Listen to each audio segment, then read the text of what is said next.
বলছি পূজা তো শেষ হয়ে গেল, চলো কোথাও ঘুরতে নিয়ে চলো। কোথায় যাবে বলো? তুমি যেখানে নিয়ে যাবে সেখানেই যাবো। চলো তাহলে দীঘা চলো, জগন্নাথ মন্দিরটাও দেখে আসবো। না না, ওইখানে দমায় ভিড়, আমি ওইখানে যাবো না। তাহলে আর কি, পুরীই চলো। না না, সমুদ্রের নোনা জল আমার ভালো লাগে না, আমি ওইখানে যাবো না। তাহলে একটা কাজ করো, চলো ওই পাহাড়ে দার্জিলিংটাই ঘুরে আসি চলো। দার্জিলিং এখন দমা ঠান্ডা, আমি যাবো না। তাহলে তুমি যাবে কোথা সেটা তো বলো। আমি তো বললাম তুমি যেখানে নিয়ে যাবে আমি সেখানেই যাবো। अरे कहना क्या चाहते हो? তাহলে একটা কাজ করো, চলো কাশ্মীরেই ঘুরে আসি চলো।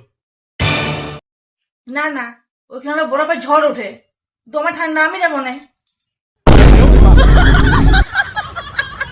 ये भगवान क्या जुल्म है? তাহলে একটা কাজ করি, চলো রাজস্থান ঘুরতে চলে যাই চলো। ওখানে শুধু বালি আর বালি, ওইখানে আমি যাবো না। দুধ শান্তি, তোমার কোথাও যেতে হবে না, ঘরটাই থাক। হ্যালো মা, কোথায় বিয়ে দিয়েছিস? কোথাও ঘুরতে নিয়ে যায় না। তুমি কোথায় যাবে সেটা তো আগে বলো। তুমি যেখানে নিয়ে যাবে আমি সেখানেই যাবো। एकदम इन्होंने वक्त बदल दिया, जज्बात बदल दिए, जिंदगी बदल दी। मारो मुझे, मारो मारो मुझे, मारो।